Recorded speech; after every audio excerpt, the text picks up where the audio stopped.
एक बार प्रेम से वृंदावन बिहारी लाल की। ओम श्रीमन्नारायणाय नमः।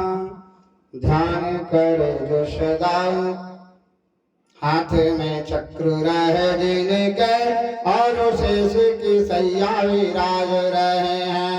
भक्त का मान सदा रखते निज भक्त का भाव निहार रहे हैं।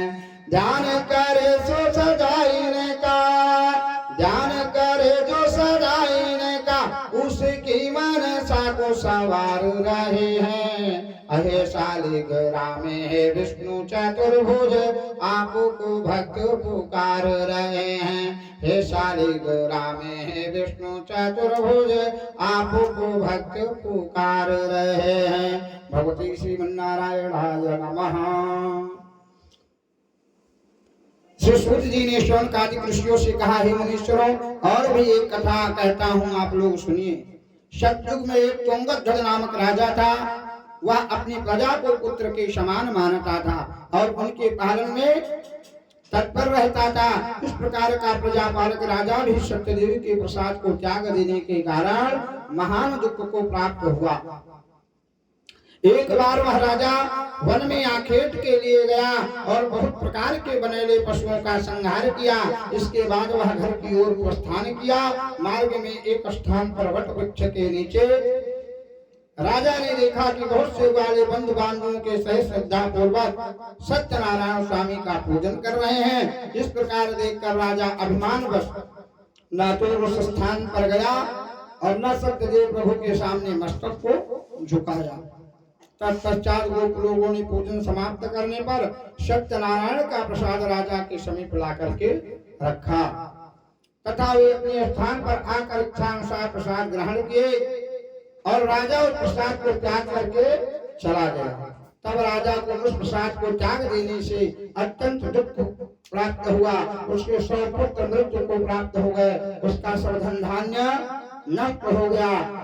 तब राजा ने अपने मन में सोचा कि सत्यनारायण प्रभु के प्रसाद त्यागने से ही यह मेरी दशा हुई है। यह निश्चित है, क्योंकि प्रभु में इतनी शक्ति है कि रंकम करो तो राजा नाम रंकमेव च धनिनम निर्धनम चैव निर्धनम धनिनम तथा। यह प्रभु में ही सामर्थ्य है कि एक राजा को भिखारी बना दें और एक भिखारी को राजा।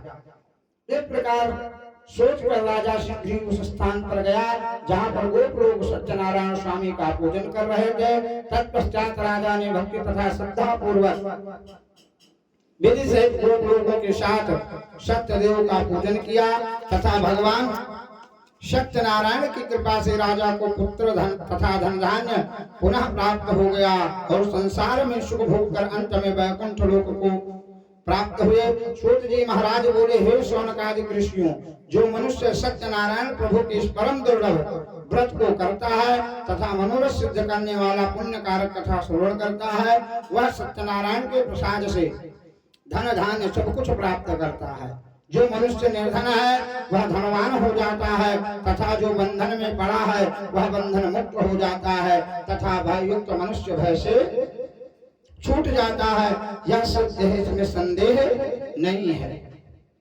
सत्यनारायण के प्रसाद से मनुष्य इस लोक में वांछित फल भोग कर अंत में वैकुंठ को जाकर स्वर्ग के सुखों को प्राप्त करता है। हे ब्राह्मण देवता, इस प्रकार जो मनुष्य सत्यदेव के व्रत को आप लोगों से कहा है, हे ब्राह्मणों, इस प्रकार जो सत्यदेव के व्रत को आप लोगों से कहा है, उसे करने वाले मनुष्य संसार सागर के दुखों से मुक्त हो जाते हैं और कलयुग में विशेषकर यह अत्यंत फल देने वाला सत्यनारायण का व्रत ही है। यह सत्य है। ऐसे वांछित फल देने वाले प्रभु को कोई काल कहता है, कोई ईश कहता है, कोई सत्यनारायण कहता है, कोई सत्यदेव कहता है। यह प्रभु अनेक प्रकार का रूप धारण करके इस पृथ्वी पर मनुष्यों का मनोरथ पूर्ण किया करते हैं तथा इस कलयुग में यही सनातन विष्णु सत्य रूप धारण करके सबकी इच्छा पूरी करते हैं। सूत जी कहते हैं, हे मुनिषोत्तम, जो मनुष्य जो मनुष्य यह कथा नित्य पढ़ता तथा श्रवण करता है वह सत्यदेव के प्रसाद से पाप मुक्त हो जाता है। हे मनुष्यों, जिन्होंने पूर्व जन्म में सत्यनारायण स्वामी का पूजन किया था उनके दूसरे जन्म का हाल कह रहा हूँ, सुनो। जो सदानंद महान विद्वान ब्राह्मण थे वे दूसरे जन्म में सुदामा नाम के ब्राह्मण हुए और भगवान कृष्ण की भक्ति करके मोक्ष को प्राप्त हुए। जो लकड़हारा था वह दूसरे जन्म में भिल्ल लकड़हारा, वह दूसरे जन्म में निषाद राजा हुआ और भगवान श्री रामचंद्र जी को गंगा पार उतार करके स्वयं उनकी कृपा से भव सागर पार हो गया। और उल्लुकामुख राजा दूसरे जन्म में महाराज दशरथ हुए और वे भगवान श्री रंगनाथ जी का पूजन करके मोक्ष को प्राप्त हुए। साधु कन्या सत्यसंध तथा सत्यसंध मोरध्वज राजा हुआ। वह ऐसा सत्यवादी राजा था कि अपने पुत्र का दाहिना अंग काट करके ब्राह्मण रूपी भगवान श्री कृष्ण को दान देना स्वीकार किया।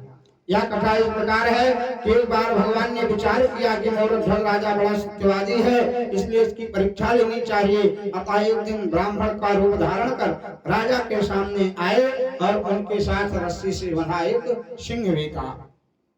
भगवान ने राजा से कहा, हे राजन, या मेरा सिंह बहुत भूखा है, इसे भोजन दो। राजा बोला, आपका सिंह क्या खाएगा? भगवान ने उत्तर दिया कि तुम्हारे इकलौते पुत्र के दाहिने अंग का मंत्र खाएगा, और साथ ही शर्त यह है कि तुम और तुम्हारी स्त्री आरा से काटे और आंसू ना बहे। राजा ने कहा, हे ब्राह्मण देवता, शर्त के सहित मैं अपने पुत्र के दाहिने अंग का अंश देने के लिए तैयार हूँ। अंत में वैसा ही किया जैसे ब्राह्मण देवता चाहते थे, परंतु आरे से चीरते समय लड़के के वाम भाग से अश्रु निकल आया। भगवान ने कहा, इसे मेरा सिंह ग्राह्य नहीं करेगा। कटे हुए धड़ ने आवाज लगाया, अरे प्रभु, खाएगा क्यों नहीं वाम भाग को? तो बोला, वाम भाग में अश्रु आ गया। बोले, वाम भाग को तो इस बात का कष्ट है कि वह इतना पतित है कि उसे शेर भी ग्राह्य नहीं कर रहा है, इसलिए मेरे वाम भाग से अश्रु निकल आया। इतना सुनते ही ब्राह्मण रूपी भगवान श्री कृष्ण अपने विराट स्वरूप में खड़े हो गए और तुंगध्वज राजा दूसरे जन्म में स्वयं भू और मनु हुए। वह संपूर्ण भागवत की कथा सुन करके मोक्ष को प्राप्त हुए। वृंदावन बिहारी लाल की श्री स्कंद पुराण रीवाखंडे सत्यनारायण व्रत कथायां चतुर्पंचमोत्सवः श्री सत्यनारायणार्पणमस्तु। प्रेम से वृंदावन बिहारी लाल की जय। बोल लिया